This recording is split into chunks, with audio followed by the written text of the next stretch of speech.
Hey guys, this is my review for Realms of Ancient War. So in this game you can play as either a rogue, a wizard, or a warrior. And then basically the warrior is just melee attacks and has higher armor. Wizard has just ranged attacks but has weak armor. And then a rogue has both melee and ranged attacks and can wear pretty much, I think it wears like medium armor or something like that. But yeah, basically this game, you just run around going from map to map between the realms of the world. So there's like the Dwarven realm, Human realm, and Elven realm. And you just keep going between all of them, completing random missions, which can usually just go somewhere, open some door, walk through door, sort of thing. It's not exciting missions, the maps aren't exciting, they're just very set paths that you run along, and then enemies will randomly appear, and then you hold like the left mouse button to just shoot, and pretty much they die before they even reach you.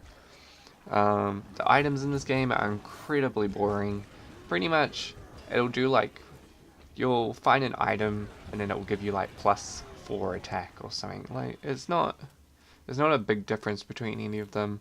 I think the only difference I found between one of them was when I found like a really rare weapon, which basically gave me an extra 100 attack, but that was like really near the end of the game when I was going from like a level 18 weapon to a level 25 weapon.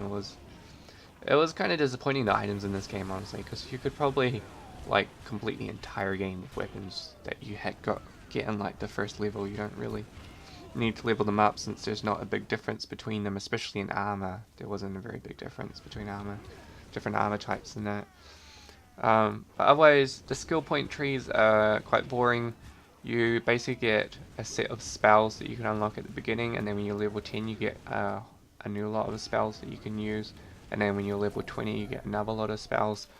But they're not like exciting spells, they're mostly just like reduces cost of items at shop, or you might unlock a new spell you can use, like an attack sort of thing, which does more damage or has a different type of attacking spell, but they weren't like super exciting powers, especially since nothing really affects like the way your character attacks. You pretty much just get a new power, you press the same button, he attacks in the exact same way, does similar damage.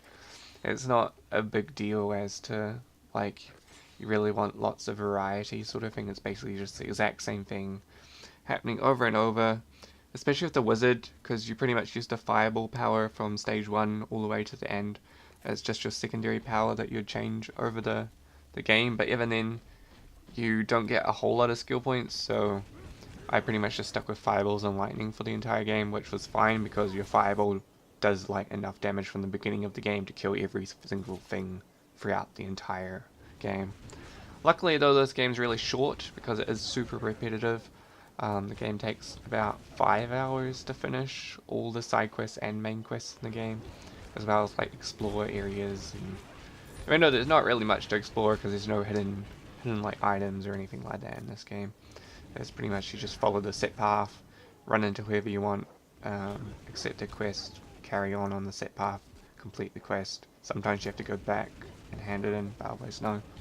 If you get lost, there is like this compass thing you can use in your quest book, which will like automatically find wherever your quest is supposed to be.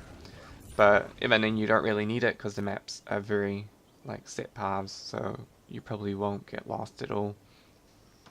The storyline's alright in this game. I mean, it's not a strong storyline. You pretty much have to read everything. There's no real narration to the game, which is weird because at the end they have like their closing credit things and they say that there's like people's names for the different characters, but I don't think like any of those characters actually spoke except for like 1 or 2 of the cutscenes, because pretty much there's a cutscene at the beginning of the game, the middle of the game. I think when you talk to some random elf king person, and then at the I don't even think there's an ending cinematic to the game. It's basically just a bunch of reading that you do. But yeah, but during the cinematics there's talking, but they're not exciting cinematics or anything. It's basically just some dude saying random stuff to you that you're not really interested in.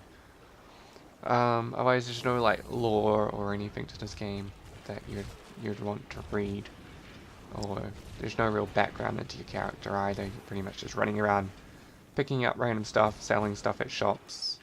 Even though items are not expensive in this game, I think they're usually about 17,000 gold-ish, but they're really weak compared to items that you can pick up off the ground. So there's not much point to like holding on to lots of items and selling them, except to empty your inventory, which is usually the easier way to do it, is to sell them rather than to destroy items in your inventory. So it's not like a big deal to hold on to stuff and sell stuff and try and get as much gold as possible, because you just don't spend it unless you're someone who's constantly using health potions and mana potions. Then you might want to buy some at the shop, but otherwise no, you don't really need to go to the shop, and there's not even a big selection. Usually there's like 5 items in a shop, and then there'll be like one shop every 3 levels or so. So in this game there's about 26 levels, which roughly take 10 to 15 minutes each to complete. So really quite a short game. Not a lot of variety, maps aren't that interesting, gameplay is pretty meh. It's basically you just hold down one button and then you can press something if you like need to heal or need to use your secondary power, but otherwise you're pretty much just holding down the mouse button and wandering around in a set path. But still, I did find the game fun. Probably if it had gone on much longer, I would have hated it. About the 1 hour mark, I pretty much had to stop playing because it was just getting boring and super repetitive. So it's probably not a game that you just want to speedrun, but it's not so long that you couldn't play it quite easily. Especially since it's not a very difficult game. Even on the hardest difficulty, it's still quite an easy game to complete.